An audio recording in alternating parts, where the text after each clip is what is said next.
Hello friends, आप सभी का dark desire audio YouTube channel पर स्वागत है। कहानी शुरू करने से पहले एक महत्वपूर्ण सूचना देना चाहूँगा। यह कहानी पूर्णतः काल्पनिक है। इसमें प्रस्तुत सभी पात्र, घटनाएं और स्थान लेखक की कल्पना पर आधारित है और इनका किसी भी वास्तविक व्यक्ति, घटना, जाति, संस्कृति या समाज से कोई संबंध नहीं है। इस कहानी का उद्देश्य केवल मनोरंजन करना है। हमारा किसी भी प्रकार का सामाजिक, धार्मिक या सांस्कृतिक संस्थाओं को ठोस पहुंचाने का कोई इरादा नहीं है। यदि किसी श्रोता को इस कहानी का कोई अंश अनुचित या आपत्तिजनक प्रतीत हो तो कृपया इसे केवल एक काल्पनिक एवं मनोरंजनात्मक रचना के रूप में ही ले। यह कहानी पूरी तरह से मेरी स्वयं लिखी हुई है। इसे न तो किसी अन्य लेखक से लिया गया है और न ही किसी ऑनलाइन प्लेटफॉर्म से कॉपी किया गया है। इस कहानी की सभी copyright dark desire audio channel के अंतर्गत सुरक्षित है। घड़ी की स्क्रीन पर टिक टिक करते अंक अब सिर्फ समय नहीं, दबाव की गिनती थे। T-60 आवर्स और हर गुजरता मिनट काउंसिल को उनके डिजिटल पुनर्जन्म के करीब ले जा रहा था।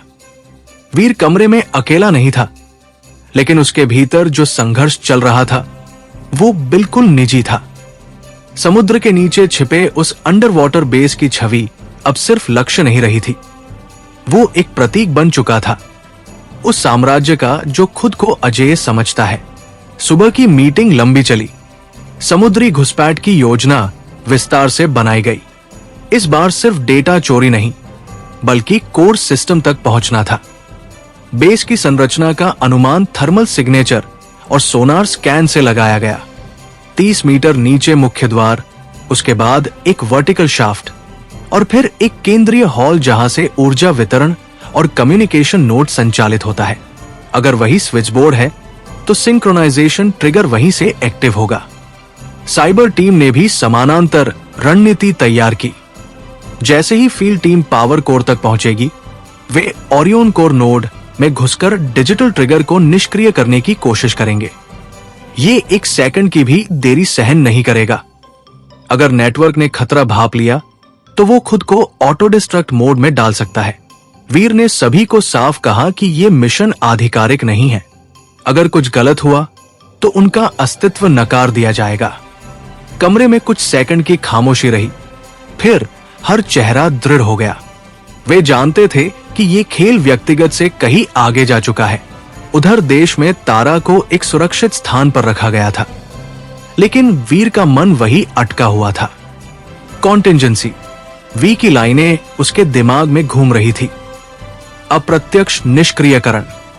वो जानता था कि काउंसिल उसे सीधे नहीं छुएगी, लेकिन उसके आसपास की दुनिया को हिलाने की कोशिश जरूर करेगी। उसने सुरक्षा प्रमुख से कहा कि हर डिजिटल डिवाइस, हर कॉल, हर संदेश की निगरानी हो। कोई भी अनजान पैटर्न तुरंत रिपोर्ट किया जाए। दोपहर तक एक और संकेत मिला। फेज डेल्टा के तहत भेजा गया हथियारों का शिपमेंट एक संघर्षग्रस्त क्षेत्र की ओर जा रहा था। अगर सिंक्रोनाइजेशन के साथ वो डाइवर्जन इवेंट सक्रिय हुआ तो वहां हिंसा भड़क सकती है। ये सिर्फ वित्तीय नेटवर्क नहीं, बल्कि जमीनी अराजकता का भी खेल था। वीर ने महसूस किया कि ये जंग बहुस्तरीय है। समुद्र के नीचे बेस को निष्क्रिय करना जरूरी है, लेकिन साथ ही उस संभावित हिंसा को रोकना भी उतना ही जरूरी है। उसने अंतर्राष्ट्रीय संपर्कों को अलर्ट किया। कुछ नाम गुप्त रूप से सक्रिय हुए। आधिकारिक बयान नहीं, लेकिन निगरानी बढ़ा दी गई। रात होते होते टीम समुद्र की ओर फिर निकलने को तैयार थी। इस बार तैयारी कहीं ज्यादा व्यापक थी। गोताखोरों के सूट में अतिरिक्त सेंसर लगे थे। मिनी ड्रोन साथ थे जो अंदर के कॉरिडोर की मैपिंग कर सकते थे। एक पोर्टेबल EMP डिवाइस भी था जो सीमित दायरे में इलेक्ट्रॉनिक सिस्टम को अस्थायी रूप से ठप कर सकता था। यॉट चुपचाप अंधेरे में आगे बढ़ी। आसमान साफ था, चांद आधा ही सही, लेकिन रोशनी पर्याप्त थी। वीर डेक पर खड़ा था। हवा उसके चेहरे से टकरा रही थी। उसके भीतर का द्वंद्व अब शांत हो चुका था। वो जानता था कि इस बार वापसी का मतलब सिर्फ मिशन असफल होना नहीं, बल्कि काउंसिल का अजेय बन जाना होगा। लोकेशन के पास पहुंचते ही सोनार ने हल्की गतिविधि दर्ज की। पिछली बार की तुलना में सुरक्षा बढ़ चुकी थी। चट्टानों के आसपास माइक्रोसेंसर तैर रहे थे जो किसी भी असामान्य हलचल को पकड़ सकते थे। लेकिन टीम तैयार थी। उन्होंने सेंसरों के पैटर्न का अध्ययन किया था और उनके बीच से गुजरने का रास्ता चिन्हित किया। गोताखोर पानी में उतरे। इस बार वीर भी साथ था। समुद्र की ठंडी गहराई में उतरते हुए उसे एहसास हुआ कि यह सिर्फ मिशन नहीं, एक व्यक्तिगत प्रतिज्ञा है। नीचे पहुंचते ही मिनी ड्रोन ने द्वार के आसपास की संरचना स्कैन की। पिछली बार की तुलना में लॉकिंग सिस्टम बदला हुआ था। काउंसिल ने सतर्कता बढ़ा दी थी। साइबर विशेषज्ञ ने ऊपर से निर्देश दिए। कुछ सेकंड के लिए द्वार का एक हिस्सा खुला, बस इतना कि टीम भीतर घुस सके। अंदर एक संकरी सुरंग थी जिसमें हल्की नीली रोशनी झिलमिला रही थी। हवा का दबाव संतुलित था, यानी यह पूरी तरह नियंत्रित वातावरण है। टीम धीरे धीरे आगे बढ़ी। सुरंग के अंत में एक बड़ा कक्ष था। धातु की दीवारें, बीच में चमकता ऊर्जा कोर और चारों ओर स्क्रीन जिन पर डेटा की धाराएं बह रही थी। यह वही केंद्र था। उसी क्षण वीर की घड़ी में टाइमर ने संकेत दिया, T-7 आवर्स। समय तेजी से घट रहा था और अब असली परीक्षा शुरू होने वाली थी। अंडर वाटर बेस के उस केंद्रीय कक्ष में कदम रखते ही वीर को सबसे पहले जो चीज महसूस हुई वो थी सन्नाटा। मशीनें चल रही थी, स्क्रीन पर डेटा की धाराएं बह रही थी। ऊर्जा कोर हल्की सी नीली चमक के साथ धड़क रहा था, लेकिन फिर भी वातावरण में एक भयावह शांति थी, जैसे कोई अदृश्य आंख हर हरकत को दर्ज कर रही हो। यह किसी साधारण छिपे अड्डे जैसा नहीं था। यह तकनीक और अनुशासन का संयोजन था, जहां हर चीज गणना के साथ रखी गई थी। टीम ने तुरंत परिधि की जांच शुरू की। मिनी ड्रोन ने कक्ष की छत और कोनों को स्कैन किया। चारों तरफ माइक्रो कैमरे लगे थे, लेकिन आश्चर्य की बात यह थी कि उनमें से कुछ जानबूझकर निष्क्रिय छोड़े गए थे। यह असावधानी नहीं हो सकती थी। काउंसिल जैसी संरचना कोई गलती नहीं करती। इसका मतलब था कि या तो ये जाल है या वे चाहते हैं कि कोई यहां तक पहुंचे। वीर ने ऊर्जा कोर के पास जाकर उसे गौर से देखा। वो एक गोलाकार मॉड्यूल था जिसके भीतर से प्रकाश धड़कन की तरह बाहर फैल रहा था। उसके आसपास कई केबलें और फाइबरिंग जुड़े थे जो पूरे बेस में ऊर्जा और डेटा का प्रवाह नियंत्रित कर रहे थे। अगर यही सिंक्रोनाइजेशन का ट्रिगर पॉइंट है तो इसे निष्क्रिय करना पूरे नेटवर्क को रोक सकता है। ऊपर सतह पर मौजूद साइबर टीम को सिग्नल भेजा गया कि वे ओरियन कोर नोड में प्रवेश की तैयारी करें। सब कुछ सेकंड टू सेकंड तालमेल पर निर्भर था। वीर ने अपनी घड़ी में टाइमर देखा, T-52 आवर्स। गोताखोरों में से एक ने संकेत दिया कि कक्ष के दाएं हिस्से में एक अलग कंसोल है जिस पर प्राइमरी सिंक टर्मिनल अंकित है। यह वही हो सकता है जहां से ग्लोबल सिंक्रोनाइजेशन एक्टिव होगा। लेकिन जैसे ही वो कंसोल के पास पहुंचा, अचानक पूरी दीवार पर लाल रोशनी झिलमिलाई। अलार्म नहीं बजा, सिर्फ रोशनी बदली। ये चुपचाप सक्रिय होने वाला सुरक्षा प्रोटोकॉल था। वीर ने तुरंत इशारा किया कि सभी स्थिर रहें। कुछ सेकंड तक कोई हलचल नहीं हुई। फिर ऊर्जा कोर की रोशनी तेज हो गई। स्क्रीन पर डेटा की गति बढ़ गई। ऐसा लगा जैसे बेस ने उनकी उपस्थिति को स्वीकार कर लिया है, लेकिन हमला नहीं किया। तभी कक्ष के सामने की दीवार पर एक होलोग्राफिक प्रोजेक्शन उभरा। वही चेहरा, वही शांत आंखें, असली राजा।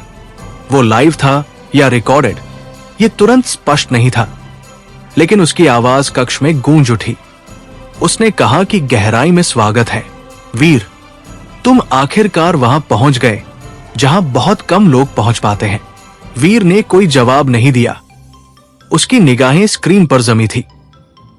वो व्यक्ति मुस्कुरा रहा था, लेकिन उस मुस्कान में व्यंग्य नहीं बल्कि विश्लेषण था, जैसे वो हर प्रतिक्रिया को पढ़ रहा हो।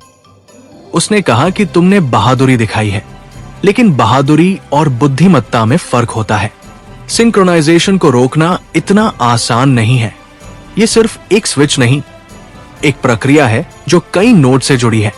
वीर ने महसूस किया कि ये बातचीत समय खींचने की कोशिश भी हो सकती है। उसने साइबर टीम को संकेत दिया कि वे तुरंत नोड में घुसपैठ शुरू करें। ऊपर से जवाब आया कि वे तैयार हैं। लेकिन जैसे ही वे मुख्य सर्वर तक पहुंचे, उन्हें अप्रत्याशित फायरवॉल मिला है। एक नया लेयर जो पहले दर्ज नहीं था। काउंसिल तैयार थी। होलोग्राम में वो व्यक्ति आगे झुका। उसने कहा कि तुम सोचते हो कि तुम हमें रोक लोगे, लेकिन असली खेल पहले ही शुरू हो चुका है। डायवर्जन इवेंट अब उल्टी गिनती में है। वीर के भीतर एक ठंडा झटका दौड़ा। क्या सिंक्रोनाइजेशन पहले ही एक्टिव हो चुका है? ऊपर से साइबर टीम ने पुष्टि की कि कुछ नोड्स में गतिविधि बढ़ गई है। ग्लोबल सिंक्रोनाइजेशन का पहला चरण शुरू हो चुका है, भले ही पूरा ट्रिगर अभी बाकी हो। समय तेजी से निकल रहा था। वीर ने टीम को निर्देश दिया कि प्राइमरी सिंक टर्मिनल तक पहुंचें और मैन्युअल ओवरराइड की कोशिश करें। यह जोखिम भरा था। अगर सिस्टम ने प्रतिक्रिया में पावर सर्ज छोड़ा तो पूरा कक्ष फट सकता है। गोताखोर कंसोल के पास पहुंचा। उसने पैनल खोला। अंदर जटिल वायरिंग और माइक्रोचिप्स का जाल था। साइबर विशेषज्ञ ऊपर से निर्देश दे रहा था कि किस सर्किट को अलग करना है। होलोग्राम में असली राजा शांत भाव से देख रहा था। उसने कहा कि अगर तुमने ये सर्किट छेड़ा तो दुनिया के दूसरे हिस्से में आग भड़क उठेगी।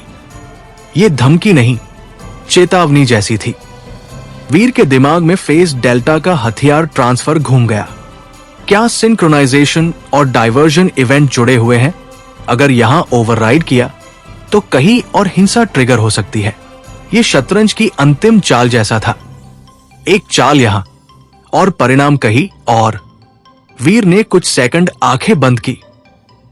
फिर उसने फैसला लिया। उसने कहा कि हम खेल तुम्हारे नियमों पर नहीं खेलेंगे। और उसी क्षण उसने संकेत दिया, मैन्युअल ओवरराइड शुरू करो। जैसे ही वीर ने मैन्युअल ओवरराइड का संकेत दिया, कक्ष के भीतर की हवा मानो और भारी हो गई। गोताखोर के हाथ प्राइमरी सिंक टर्मिनल के खुले पैनल के भीतर तेजी से चल रहे थे, लेकिन हर हरकत मापी हुई थी। साइबर टीम ऊपर से लाइव सर्किट मैप पढ़ रही थी और माइक्रोचिप्स के बीच उस एक लिंक को खोज रही थी जो सिंक्रोनाइजेशन की मुख्य धारा को नियंत्रित कर रहा था। ऊर्जा कोर की नीली रोशनी अब स्थिर नहीं रही थी। उसमें हल्की हल्की कंपन आ रही थी, जैसे भीतर से कोई प्रतिक्रिया शुरू हो चुकी हो। होलोग्राफिक प्रोजेक्शन अब भी सामने था। असली राजा की आंखें स्थिर थी, लेकिन उसके चेहरे पर पहली बार एक सूक्ष्म तनाव दिखाई दिया।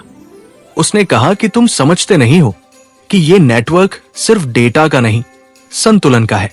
अगर तुमने इसे तोड़ा तो जो परिणाम होंगे वे तुम्हारे नियंत्रण से बाहर होंगे। उसके शब्दों में दंभ कम और गणना अधिक थी। यह मनोवैज्ञानिक दबाव था, वीर को यह सोचने पर मजबूर करना कि उसकी चाल कहीं और अराजकता भड़का देगी। उसी समय ऊपर सतह पर साइबर टीम ने सूचना दी कि ओरियन कोर नोड में गतिविधि तेज हो गई है। कई उपनोड स्वतः सक्रिय हो रहे हैं, जैसे वे किसी बाहरी हस्तक्षेप का मुकाबला कर रहे हों। ग्लोबल सिंक्रोनाइजेशन का दूसरा चरण काउंटडाउन में आ चुका है। T-49 hours. लेकिन अब यह घंटों का खेल नहीं, मिनटों का भी हो सकता है। गोताखोर ने कंसोल के भीतर एक माइक्रो रिले को अलग किया। कुछ सेकंड तक कुछ नहीं हुआ। फिर अचानक कक्ष की दीवारों पर लगी स्क्रीनें झिलमिलाई। डेटा की धाराएं कुछ क्षणों के लिए रुक गई, फिर उल्टी दिशा में बहने लगी। साइबर विशेषज्ञ ने चिल्लाकर बताया कि उन्हें एक विंडो मिली है, सिर्फ 45 सेकंड की, जिसमें वे मुख्य नोड में ओवरराइड कोड डाल सकते हैं। वीर ने सिर हिलाया। उसकी नजरें ऊर्जा कोर पर थी। अगर यह विंडो बंद हो गई तो सिस्टम शायद स्थायी रूप से लॉक हो जाएगा। ऊपर से कोड इंजेक्ट किया गया। स्क्रीन पर एन्क्रिप्शन लेयर एक एक करके टूटने लगी। लेकिन उसी क्षण डायवर्जन इवेंट से जुड़ा अलर्ट सक्रिय हो गया। साइबर टीम ने रिपोर्ट किया कि फेज डेल्टा से जुड़ा शिपमेंट अपने गंतव्य के करीब है और कुछ संदिग्ध डिजिटल सिग्नल उस क्षेत्र में ट्रिगर हुए हैं। इसका मतलब था कि काउंसिल ने दोनों प्रक्रियाओं को जोड़ रखा है। अगर यहाँ हस्तक्षेप बढ़ा तो वहां हिंसा भड़क सकती है। वीर का दिमाग दो दिशाओं में दौड़ा। क्या वो यहां रुक जाए और फेज डेल्टा को पहले निष्क्रिय करे? लेकिन अगर सिंक्रोनाइजेशन पूरी तरह एक्टिव हो गया तो काउंसिल का नेटवर्क पुनर्जन्म ले लेगा और फिर कोई ट्रेस नहीं बचेगा। होलोग्राम में असली राजा ने धीरे से कहा कि हर साम्राज्य को बचाने के लिए कभी कभी एक बलिदान देना पड़ता है। तुम किसे बचाओगे, वीर, डेटा या जाने? ये शतरंज की अंतिम चाल जैसा था, जहां हर विकल्प में जोखिम था। वीर ने अपनी घड़ी में टाइमर देखा, T-47 आवर्स, लेकिन वास्तविक समय उससे कहीं तेज भाग रहा था। उसने साइबर टीम से कहा कि फेज डेल्टा के डिजिटल ट्रिगर को भी समानांतर ट्रैक करें। अगर वहां कोई रिमोट एक्टिवेशन है तो उसे अलग किया जाए। टीम ने जवाब दिया कि वे कोशिश कर रहे हैं, लेकिन मुख्य नियंत्रण इसी बेस से जुड़ा है। यानी ये स्विचबोर्ड सिर्फ डेटा नहीं, जमीन पर होने वाली घटनाओं से भी जुड़ा है। गोताखोर ने एक और सर्किट काटा। इस बार ऊर्जा कोर की रोशनी कुछ क्षणों के लिए मंद पड़ गई। स्क्रीन पर सिंक्रोनाइजेशन इंटरप्टेड पार्शियल लिखा उभरा। यह सफलता का संकेत था, लेकिन अधूरा। तभी कक्ष के एक कोने से सुरक्षा ड्रोन सक्रिय हो गए। छोटे, गोलाकार, धातु के ड्रोन जिनमें माइक्रोटेजर लगे थे, वे टीम की ओर बढ़ने लगे। काउंसिल ने फिजिकल डिफेंस मोड भी एक्टिव कर दिया था। वीर ने तुरंत संकेत दिया। कमांडो ने ड्रोन पर ईएमपी की सीमित पल्स छोड़ी। कुछ ड्रोन गिर पड़े, लेकिन सभी नहीं। एक ड्रोन गोताखोर के सूट से टकराया, जिससे वो कुछ सेकंड के लिए असंतुलित हुआ। ऊपर साइबर टीम ने चिल्लाकर बताया कि ओवरराइड कोड का अंतिम चरण डालने के लिए सिर्फ 20 सेकंड है। वीर ने बिना झिझक खुद कंसोल की ओर कदम बढ़ाए। उसने गोताखोर से उपकरण लिया और अंतिम सर्किट लिंक को छुआ। यह जोखिम भरा था। गलत संपर्क से पावर सर्ज हो सकता था। होलोग्राम में असली राजा ने पहली बार स्वर बदला। उसने कहा कि अगर तुमने ये किया तो खेल यही खत्म नहीं होगा। वीर ने उसकी आंखों में देखते हुए शांत स्वर में कहा कि खेल अभी शुरू हुआ है, और उसने अंतिम सर्किट काट दिया। कुछ क्षणों के लिए पूरा कक्ष अंधेरे में डूब गया। फिर ऊर्जा कोर की रोशनी धीमी पड़ती चली गई। स्क्रीन पर लिखा उभरा, global synchronisation halted, core node disabled. ऊपर से साइबर टीम ने पुष्टि की कि मुख्य नोड निष्क्रिय हो चुका है। कई उपनोड्स ऑफलाइन हो रहे हैं, लेकिन साथ ही फेज डेल्टा के क्षेत्र में अस्थिरता बढ़ रही है। यानी उन्होंने नेटवर्क रोका है, लेकिन डाइवर्जन इवेंट अब भी खतरे में है। और असली राजा की आंखें अब पहले से ज्यादा ठंडी हो चुकी थी। अंडर वाटर बेस के भीतर फैला अंधेरा कुछ क्षणों के लिए इतना घना हो गया कि मानो समुद्र की पूरी गहराई उस कक्ष में उतर आई हो। ऊर्जा कोर की नीली धड़कन धीरे धीरे मध्यम पड़ रही थी, और स्क्रीन पर उभरे शब्द global synchronisation halted, core node disabled अब भी हल्की चमक के साथ दिखाई दे रहे थे। वीर ने एक लंबी सांस ली, लेकिन उसे पता था कि ये जीत अधूरी है। ऊपर सतह पर मौजूद साइबर टीम की आवाज उसके ईयरपीस में कांप रही थी। उन्होंने मुख्य नोड रोक दिया है, पर फेज डेल्टा के क्षेत्र में डिजिटल हलचल असामान्य रूप से बढ़ गई है। यानी काउंसिल ने अपना बैकअप ट्रिगर पहले ही सक्रिय कर दिया था। कक्ष में बचे सुरक्षा ड्रोन अभी भी बीच बीच में झिलमिला रहे थे। कुछ निष्क्रिय पड़े थे, कुछ फिर से सक्रिय होने की कोशिश कर रहे थे। कमांडो ने शेष ड्रोन पर एक और सीमित ईएमपी पल्स छोड़ी, जिससे वे पूरी तरह शांत हो गए। लेकिन ये शांति अस्थायी थी। वीर ने टीम को संकेत दिया कि अब यहां रुकना खतरनाक है। बेस का पावर सिस्टम अस्थिर हो चुका है, और किसी भी क्षण ऑटो सील या ऑटो फ्लड प्रोटोकॉल सक्रिय हो सकता है। होलोग्राफिक प्रोजेक्शन अभी भी सामने था, हालांकि उसकी रोशनी कमजोर हो गई थी। असली राजा का चेहरा कुछ सेकंड के लिए धुंधला हुआ, फिर साफ हुआ। उसकी आंखों में इस बार स्पष्ट ठंडापन था। उसने कहा कि तुमने एक नोड रोका है, लेकिन नेटवर्क समुद्र की तरह है। एक लहर गिरती है तो दूसरी उठती है। उसकी आवाज में अब पहले जैसा आत्मविश्वास था, लेकिन भीतर हल्की खीज भी छिपी थी। सिंक्रोनाइजेशन का रुकना उसके लिए झटका था। वीर ने कोई जवाब नहीं दिया। उसने केवल अपनी घड़ी में टाइमर देखा। T-45 hours. डिजिटल पुनर्जन्म भले रुक गया हो, लेकिन डाइवर्जन इवेंट का खतरा बना हुआ था। ऊपर से सूचना आई कि फेज डेल्टा से जुड़ा शिपमेंट अपने गंतव्य के बेहद करीब है और वहां कुछ स्थानीय समूह अचानक सक्रिय हुए हैं। यह संयोग नहीं हो सकता। काउंसिल ने शायद पहले ही जमीन पर आग लगाने की तैयारी कर ली थी, ताकि उनका डिजिटल नुकसान दुनिया की खबरों में दब जाए। टीम सुरंग की ओर वापस बढ़ी। ऊर्जा कोर अब लगभग बुझ चुका था, लेकिन बेस की दीवारों में हल्की कंपन महसूस हो रही थी। शायद ऑटो शटडाउन प्रक्रिया शुरू हो चुकी थी। गोताखोरों ने तेजी से निकास द्वार की ओर तैरना शुरू किया। बाहर समुद्र का पानी पहले से ज्यादा ठंडा और घना लगा। वीर पीछे मुड़कर आखिरी बार उस स्टील के गोलाकार द्वार को देख रहा था। उसने एक साम्राज्य की धड़कन को धीमा किया था, लेकिन उसे पूरी तरह खत्म नहीं किया था।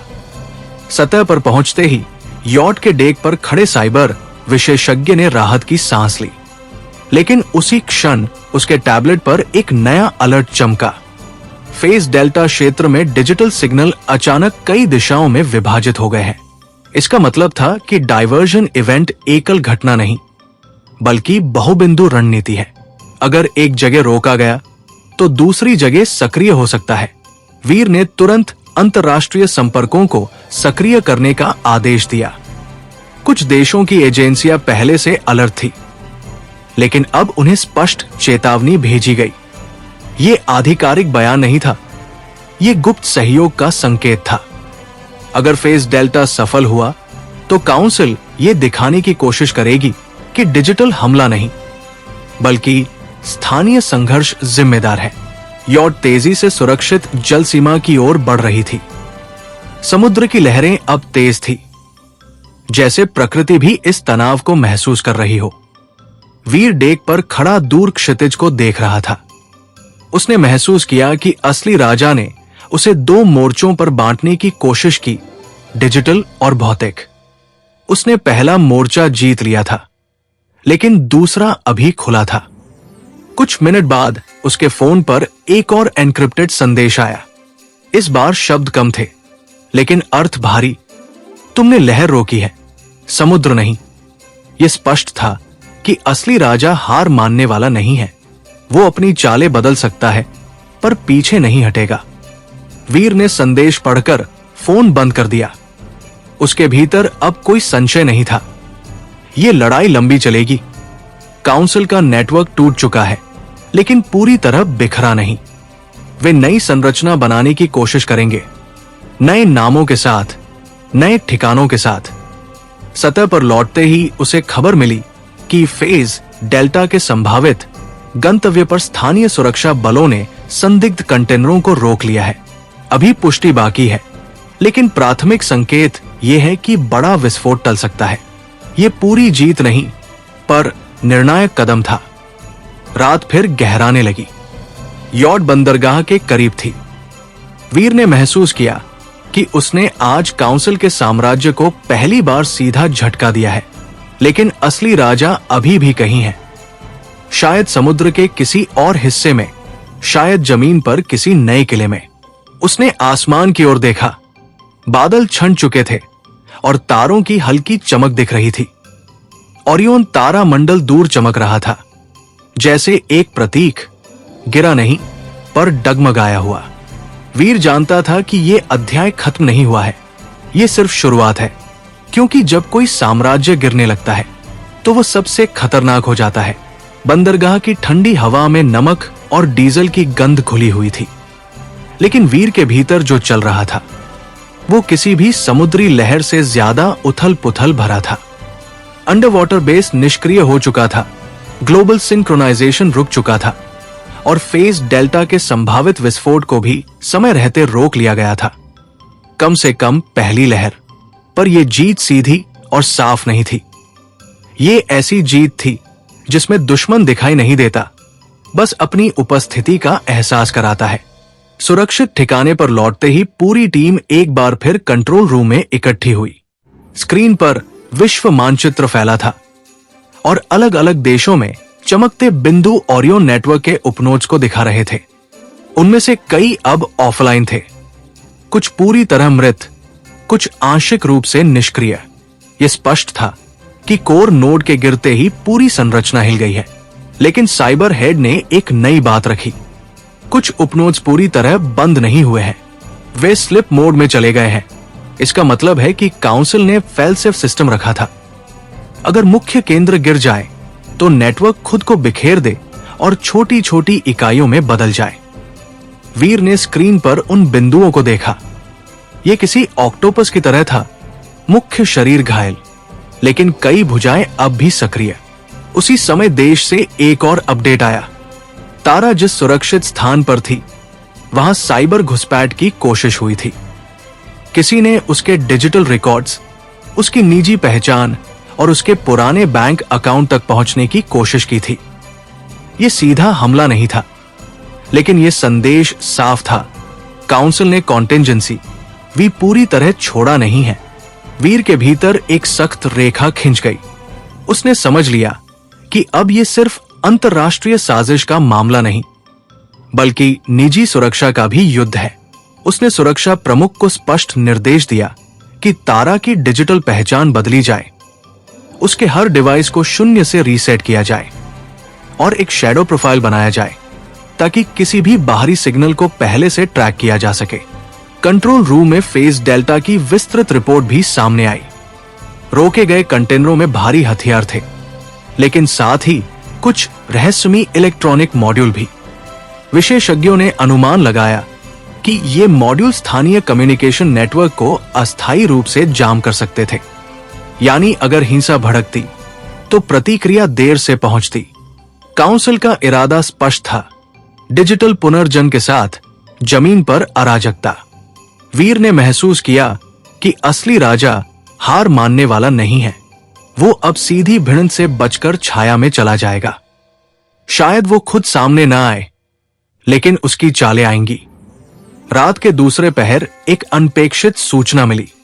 ओरियन कोर नोड से जुड़ा एक उपनोड अचानक सक्रिय हुआ है, एक ऐसे देश में जहां काउंसिल की गतिविधियां पहले दर्ज नहीं थी। ये अजीब था। कोर नोड निष्क्रिय होने के बाद ये कैसे संभव है?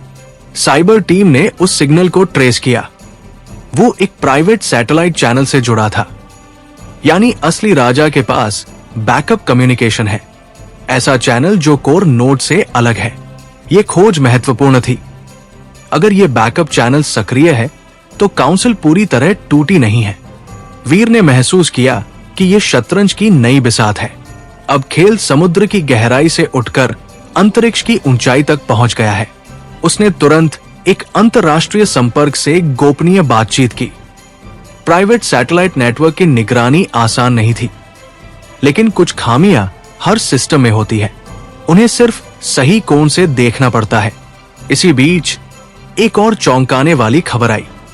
हिरासत में रखा गया एड्रियन कोवाक अचानक गंभीर रूप से बीमार पड़ गया है। मेडिकल रिपोर्ट में कोई स्पष्ट कारण नहीं मिला, लेकिन संकेत यह था कि उसके शरीर में धीमी गति से काम करने वाला कोई रासायनिक तत्व सक्रिय हुआ है। इसका मतलब साफ था, काउंसिल अपने खिलाड़ियों को भी मिटाने से नहीं हिचकती। वीर के मन में एक बात और स्पष्ट हो गई। असली राजा अपने मोहरों से भावनात्मक रूप से नहीं जुड़ा। वो उन्हें इस्तेमाल करता है और खतरा होते ही खत्म कर देता है। रात गहराने लगी। कंट्रोल रूम की रोशनी में वीर का चेहरा स्थिर था, लेकिन उसकी आंखों में एक नई चमक थी।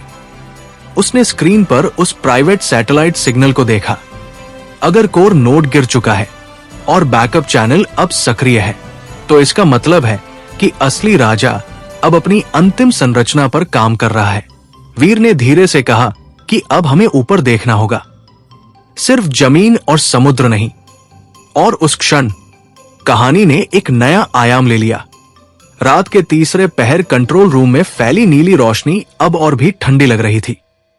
ओरियन कोर नोड के गिरने के बाद जो शांति आई थी, वो भ्रामक साबित हो रही थी। प्राइवेट सैटेलाइट चैनल से आया वो नया सिग्नल अब बार बार सक्रिय हो रहा था, जैसे कोई दूर बैठा व्यक्ति अपने शेष बचे नेटवर्क को फिर से व्यवस्थित कर रहा हो। वीर स्क्रीन के सामने खड़ा था। उसकी नजरें उस डिजिटल लहर पर जमी थी जो अंतरिक्ष से जमीन तक उतर रही थी। यह स्पष्ट था कि असली राजा ने अपने साम्राज्य का एक हिस्सा अंतरिक्ष में सुरक्षित रखा था, एक ऐसा बैकअप जो समुद्र के नीचे के बेस से भी ज्यादा छिपा हुआ था। साइबर टीम ने सैटेलाइट चैनल की तकनीकी संरचना का विश्लेषण शुरू किया। यह कोई सामान्य व्यावसायिक सिग्नल नहीं था। इसमें मिलिट्री ग्रेड एन्क्रिप्शन और कस्टम प्रोटोकॉल का मिश्रण था। विशेषज्ञों ने बताया कि यह नेटवर्क संभवतः एक निजी सैटेलाइट क्लस्टर से जुड़ा है, जिसे किसी शेल कंपनी के नाम पर लॉन्च किया गया होगा। यानी काउंसिल ने सिर्फ जमीन और समुद्र नहीं, बल्कि आकाश में भी अपनी जड़ें फैला रखी है। वीर ने महसूस किया कि यह लड़ाई अब पारंपरिक सीमाओं से परे जा चुकी है। पहले वे जमीन पर छिपे ठिकानों को तोड़ रहे थे, फिर समुद्र की गहराइयों में उतर गए और अब उन्हें अंतरिक्ष की ओर देखना पड़ रहा है। यह वही स्तर था जहां असली राजा ने अपने लिए सबसे सुरक्षित दीवार बनाई होगी। उसी समय एड्रियन कोवाक की स्थिति पर नई रिपोर्ट आई। उसका स्वास्थ्य तेजी से बिगड़ रहा था। मेडिकल टीम को संदेह था कि उसके शरीर में एक नैनो आधारित टॉक्सिन सक्रिय हुआ है, एक ऐसा तत्व जो बाहर से नियंत्रित किया जा सकता है। यह सुनते ही कंट्रोल रूम में सन्नाटा छा गया। इसका मतलब था कि काउंसिल अपने मोहरों के शरीर तक में तकनीकी नियंत्रण रखती है। अगर वे अपने ही आदमी को चुप कराने के लिए इतनी दूर जा सकते हैं, तो बाकी दुनिया उनके लिए क्या मायने रखती है? वीर ने तुरंत आदेश दिया कि एड्रियन को अलग थलग कर सुरक्षित मेडिकल सुविधा में शिफ्ट किया जाए और उसके शरीर में मौजूद तत्व को निष्क्रिय करने की कोशिश की जाए। लेकिन भीतर से वो जानता था कि ये केवल समय खरीदना है। असली राजा अब अपने सारे सबूत मिटाने में लगा होगा। प्राइवेट सैटेलाइट सिग्नल का ट्रेस धीरे धीरे स्पष्ट होने लगा। वो सीधे किसी एक स्थान से नियंत्रित नहीं था, बल्कि वो कई ग्राउंड स्टेशनों से रिले हो रहा था। इसका मतलब था कि नेटवर्क विकेंद्रीकृत है। यदि एक स्टेशन गिराया जाए तो दूसरा सक्रिय हो सकता है। वीर ने नक्शे पर उन ग्राउंड स्टेशनों को देखा। उनमें से एक अप्रत्याशित स्थान पर था, एक ऐसा देश जो आधिकारिक रूप से तटस्थ है और जहां अंतर्राष्ट्रीय निगरानी सीमित है। यह वही देश था जहां कुछ समय पहले ओरियन समूह ने भारी निवेश किया था। तस्वीर अब स्पष्ट होने लगी थी। असली राजा ने अपनी अंतिम संरचना वही स्थापित की है, लेकिन वहां सीधा हस्तक्षेप आसान नहीं होगा। राजनीतिक और कूटनीतिक जटिलताएं सामने आ सकती है। वीर ने अपने अंतर्राष्ट्रीय संपर्कों से बात की। आधिकारिक अनुमति के बिना कुछ भी करना खतरनाक होगा, लेकिन समय कम था। इसी बीच एक और झटका लगा। तारा के पुराने कॉलेज के एक परिचित को अचानक भारी धनराशि ट्रांसफर हुई और उसी के साथ उसका नाम कुछ संदिग्ध गतिविधियों में जोड़ा गया। यह स्पष्ट था कि काउंसिल उसके निजी दायरे को बदनाम करने की कोशिश कर रही है। कॉन्टिंजेंसी वी अब पूरी तरह सक्रिय हो चुका था। वीर के भीतर गुस्सा उभरा, लेकिन उसने उसे दबा लिया। असली राजा यही चाहता था कि वो भावनात्मक प्रतिक्रिया दे और रणनीतिक संतुलन खो दे। उसने तुरंत लीगल और साइबर टीम को सक्रिय किया ताकि तारा से जुड़ी हर झूठी सूचना को समय रहते निष्प्रभावी किया जा सके। रात गहराती जा रही थी। सैटेलाइट सिग्नल की तीव्रता बढ़ रही थी। ऐसा लग रहा था कि असली राजा अंतिम पुनर्गठन कर रहा है। शायद वो एक नया कोर नोड स्थापित कर रहा है, अंतरिक्ष से नियंत्रित। वीर ने स्क्रीन पर उभरे डेटा को ध्यान से देखा। सिग्नल पैटर्न में एक हल्की सी पुनरावृत्ति थी, एक छोटा सा अंतराल जो हर 5 मिनट में दोहराया जा रहा था। यह सामान्य नहीं था। साइबर विशेषज्ञ ने अनुमान लगाया कि यह नेटवर्क की सिंक्रोनाइजेशन चेक इन प्रक्रिया हो सकती है। अगर उस अंतराल को तोड़ा जाए तो पूरा सैटेलाइट क्लस्टर अस्थिर हो सकता है। यह जोखिम भरा कदम होगा। अंतरिक्ष में हस्तक्षेप का अर्थ है अंतर्राष्ट्रीय प्रतिक्रिया, लेकिन अगर यही काउंसिल की अंतिम रीड है तो उसे छुए बिना युद्ध खत्म नहीं होगा। वीर ने धीरे से कहा कि खेल अब ऊपर जा चुका है और इस बार उन्हें आसमान को भी चुनौती देनी होगी। कंट्रोल रूम की स्क्रीन पर अंतरिक्ष का डिजिटल मानचित्र फैला हुआ था। पृथ्वी के चारों ओर घूमते सैकड़ों सैटेलाइट्स में से कुछ पर अब विशेष चिन्ह लगा दिए गए थे, वही जिनके सिग्नल पैटर्न ओरियन के बैकअप नेटवर्क से मेल खाते थे। हर 5 मिनट में दोहराया जाने वाला वो सूक्ष्म अंतराल अब और स्पष्ट हो गया था। ये कोई त्रुटि नहीं, बल्कि एक नियंत्रित सिंक्रोनाइजेशन पल्स थी, जिसके माध्यम से नेटवर्क अपनी उपस्थिति की पुष्टि करता था। वीर ने महसूस किया कि असली राजा ने समुद्र के नीचे के बेस को एक परत की तरह इस्तेमाल किया था। असली स्थायित्व उसने अंतरिक्ष में बनाया था। वहां से नियंत्रित नेटवर्क न सिर्फ सुरक्षित था, बल्कि लगभग अछूता भी। किसी भी देश के लिए खुले तौर पर उसे निशाना बनाना राजनीतिक संकट पैदा कर सकता था। साइबर टीम ने उस 5 मिनट के अंतराल का गहराई से विश्लेषण किया। पाया गया कि हर पल्स के साथ कुछ माइक्रो पैकेट्स पृथ्वी के अलग अलग ग्राउंड स्टेशनों को भेजे जा रहे हैं। वे माइक्रो पैकेट्स शायद नए निर्देश या एन्क्रिप्शन कीज होते हैं। यदि इन माइक्रो पैकेट्स को बाधित किया जाए तो ग्राउंड स्टेशन भ्रमित हो सकते हैं और नेटवर्क अस्थिर हो सकता है। लेकिन समस्या ये थी कि ये हस्तक्षेप अंतरराष्ट्रीय स्पेस ट्रैफिक मॉनिटरिंग सिस्टम में दर्ज हो जाएगा। इसका मतलब था कि कोई भी आक्रामक डिजिटल कदम तुरंत नोटिस में आ सकता है। वीर ने जोखिम का आकलन किया। अगर वे सीधे सैटेलाइट को बाधित करते हैं तो काउंसिल इसे अपने खिलाफ हमला दिखाकर राजनीतिक शोर मचा सकती है।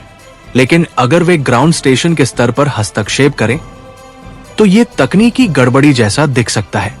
नक्शे पर चिन्हित उस तटस्थ देश की ओर फिर से ध्यान गया। वही प्रमुख ग्राउंड स्टेशन स्थित था। आधिकारिक अनुमति के बिना वहां प्रवेश असंभव था, लेकिन अप्रत्यक्ष तरीके मौजूद थे। एक स्थानीय टेक्निकल कॉन्ट्रैक्टर जो उस स्टेशन की मेंटेनेंस संभालता था, उसके बारे में जानकारी जुटाई गई। पता चला कि वो ओरियन समूह से जुड़ी एक शेल कंपनी के माध्यम से नियुक्त किया गया था। तस्वीर और साफ हो गई। वीर ने एक सीमित टीम को उस देश में सक्रिय करने का निर्णय लिया। ये ऑपरेशन राज ने कवर के तहत नहीं, बल्कि निजी टेक्निकल सहयोग के रूप में किया जाएगा। उद्देश्य होगा सिंक्रोनाइजेशन पल्स के माइक्रो पैकेट्स को इंटरसेप्ट कर उनके पैटर्न को रिवर्स करना। इसी बीच एड्रियन कोवाक की हालत गंभीर होती जा रही थी। मेडिकल टीम ने पुष्टि की कि उसके शरीर में मौजूद नैनोटॉक्सिन को दूर से सक्रिय किया गया है। इसका अर्थ था कि काउंसिल का सैटेलाइट नेटवर्क सिर्फ डेटा ही नहीं, जैविक नियंत्रण के लिए भी प्रयोग हो सकता है। यह खोज भयावह थी। वीर के मन में एक नया भय उभरा। क्या यह तकनीक सिर्फ एड्रियन तक सीमित है? क्या काउंसिल के अन्य मोहरे भी इसी तरह नियंत्रित हो सकते हैं? और क्या यह तकनीक किसी बड़े पैमाने पर इस्तेमाल के लिए तैयार है? समय तेजी से बीत रहा था। T-40 आवर्स, रात के समय, जब पृथ्वी के उस हिस्से पर अंधेरा छाया हुआ था जहां ग्राउंड स्टेशन स्थित था, स्थानीय टीम ने चुपचाप स्टेशन के पास स्थित सर्विस हब में प्रवेश किया। यह आधिकारिक छापा नहीं था, यह एक तकनीकी निरीक्षण के रूप में दर्ज हुआ। भीतर के सिस्टम तक सीमित एक्सेस प्राप्त किया गया। सिंक्रोनाइजेशन पल्स का अगला चक्र शुरू होने वाला था। कंट्रोल रूम में बैठे वीर ने स्क्रीन पर काउंटडाउन देखा। 5 मिनट का अंतराल घटकर कुछ सेकंड रह गया। स्थानीय टीम ने माइक्रो पैकेट्स के लिए तैयार इंटरसेप्शन मॉड्यूल सक्रिय किया। जैसे ही पल्स आया, डेटा का एक छोटा हिस्सा अलग होकर मॉड्यूल में कैद हो गया। उसी क्षण सैटेलाइट नेटवर्क में हल्की सी अस्थिरता दर्ज हुई। स्क्रीन पर कुछ उपनोड्स लाल हो गए। यह पहला संकेत था कि वे सही दिशा में हैं। लेकिन उसी समय एक और अलर्ट आया। तारा के सुरक्षित स्थान के पास एक ड्रोन मंडराता हुआ देखा गया। वो सामान्य सर्विलांस ड्रोन जैसा नहीं था। उसमें उच्च आवृत्ति ट्रांसमीटर लगा था। सुरक्षा टीम ने उसे गिरा दिया, लेकिन उसके अवशेषों में वही माइक्रो पैकेट सिग्नेचर मिला। काउंसिल ने अंतरिक्ष से जमीन तक एक ही नेटवर्क फैला रखा था। वीर के भीतर सिहरन दौड़ गई। ये सिर्फ डिजिटल युद्ध नहीं, बहुस्तरीय नियंत्रण का जाल था। उसने तुरंत आदेश दिया कि इंटरसेप्ट किए गए माइक्रो पैकेट को रिवर्स इंजीनियर किया जाए। अगर वे उस पैटर्न को समझ लें तो अगली सिंक्रोनाइजेशन पल्स को विकृत कर सकते हैं। काउंटडाउन फिर शुरू हो चुका था और इस बार असली राजा शायद समझ चुका था कि उसका आकाश भी सुरक्षित नहीं है। कंट्रोल रूम की रोशनी अब पहले से भी अधिक तीखी लग रही थी, जैसे हर स्क्रीन, हर ग्राफ, हर झिलमिलाता सिग्नल एक ही बात दोहरा रहा हो। समय कम है, T-35 आवर्स, और असली राजा ने खुलकर अपनी मौजूदगी दर्ज करा दी थी। सैटेलाइट चैनल से आया वो एन्क्रिप्टेड वीडियो फीड सिर्फ धमकी नहीं था, वो एक घोषणा थी कि खेल अब छुपा नहीं रहा। ये सीधा टकराव था, डिजिटल, रणनीतिक और मानसिक। वीर स्क्रीन के सामने खड़ा था, लेकिन उसका दिमाग कई परतों में सोच रहा था। अगर वे सैटेलाइट क्लस्टर को पूरी तरह ब्लाइंड कर देते हैं तो काउंसिल की कम्युनिकेशन रीड टूट सकती है, लेकिन इससे अंतरराष्ट्रीय स्तर पर शोर मच सकता है और डायवर्जन इवेंट का कोई बैकअप ट्रिगर भी सक्रिय हो सकता है। दूसरी ओर सीमित हस्तक्षेप से नेटवर्क धीरे धीरे कमजोर होगा, लेकिन असली राजा को समय मिल जाएगा अपनी संरचना को पुनर्गठित करने का। साइबर टीम ने अनुमान लगाया कि सैटेलाइट क्लस्टर में एक केंद्रीय मास्टर हैंडशेक प्रोटोकॉल है। ये हर ग्राउंड स्टेशन से पुष्टि प्राप्त करता है और फिर मुख्य कीज अपडेट करता है। यदि इस मास्टर हैंडशेक को गलत पुष्टि दी जाए, एक नकली लेकिन वैध दिखने वाला सिग्नल, तो सैटेलाइट खुद को अलग थलग कर सकता है, सोचते हुए कि नेटवर्क सुरक्षित है, जबकि असल में वो जमीनी नियंत्रण से कट जाएगा। ये एक साहसिक योजना थी, लेकिन इसमें एक जोखिम था। अगर असली राजा ने मास्टर हैंडशेक का भी बैकअप रखा है, तो ये कदम उनके हस्तक्षेप को उजागर कर देगा और काउंसिल सीधा जवाब देगी। इसी बीच एड्रियन कोवाक की स्थिति और गंभीर हो गई। मेडिकल टीम ने बताया कि उसके शरीर में मौजूद नैनोटॉक्सिन की गतिविधि सैटेलाइट पल्स के साथ समकालिक है, यानी हर सिंक्रोनाइजेशन पल्स के साथ टॉक्सिन सक्रियता बदलती है। इसका अर्थ था कि नेटवर्क जैविक नियंत्रण तक फैला हुआ है। अगर सैटेलाइट पूरी तरह ब्लाइंड हुआ तो टॉक्सिन का व्यवहार अनिश्चित हो सकता है। वीर ने महसूस किया कि असली राजा ने हर स्तर पर बंधक बनाए हैं, डिजिटल, भौतिक और जैविक। उसी समय तारा की सुरक्षा टीम ने सूचना दी कि उसके सुरक्षित स्थान के आसपास फिर से माइक्रोड्रोन देखे गए हैं। वे सीधे हमला नहीं कर रहे, बल्कि दूरी से निगरानी कर रहे हैं। यह स्पष्ट था कि कॉन्टिंजेंसी वी अभी भी सक्रिय है। काउंसिल उसे मानसिक रूप से अस्थिर करना चाहती है। वीर ने खुद को संयमित रखा। उसने आदेश दिया कि ड्रोन के सिग्नल पैटर्न को भी रिकॉर्ड किया जाए। यदि वे सैटेलाइट क्लस्टर से जुड़े हैं, तो वही माइक्रोपल्स यहां भी दिखेगा। स्क्रीन पर डेटा की धाराएं बह रही थी। अचानक साइबर टीम ने संकेत दिया कि मास्टर हैंडशेक प्रोटोकॉल हर 15 मिनट में एक बार विस्तृत अपडेट करता है। यह विस्तृत अपडेट अधिक डेटा भेजता है और सुरक्षा लेयर को ताजा करता है। अगर वे उसी क्षण नकली पुष्टि डालें, तो सैटेलाइट क्लस्टर को यह विश्वास हो सकता है कि कोई खतरा नहीं है और वो अपने कुछ सुरक्षा मोड्स को अस्थायी रूप से निष्क्रिय कर देगा। ये वही खिड़की थी जिसकी उन्हें तलाश थी। T-32 hours. कमरे में गहरा सन्नाटा था। हर कोई जानता था कि यह कदम निर्णायक हो सकता है। वीर ने अंतिम बार जोखिम का आकलन किया। यदि यह सफल हुआ तो काउंसिल की अंतरिक्ष आधारित कम्युनिकेशन संरचना टूट जाएगी।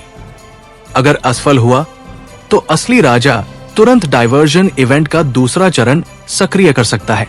उसी समय स्क्रीन पर एक और एन्क्रिप्टेड सिग्नल उभरा। यह पहले से अलग था। इसमें कोई वीडियो नहीं, केवल एक टेक्स्ट लाइन, तुम्हारे पास समय कम है वीर, मेरे पास धैर्य ज्यादा। यह साफ संकेत था कि असली राजा देख रहा है। वीर ने अपनी घड़ी में टाइमर देखा। 15 मिनट के अगले विस्तृत अपडेट में सिर्फ 3 मिनट बचे थे। उसने धीरे धीरे कहा कि हम मास्टर हैंडशेक को झुकाएंगे, तोड़ेंगे नहीं।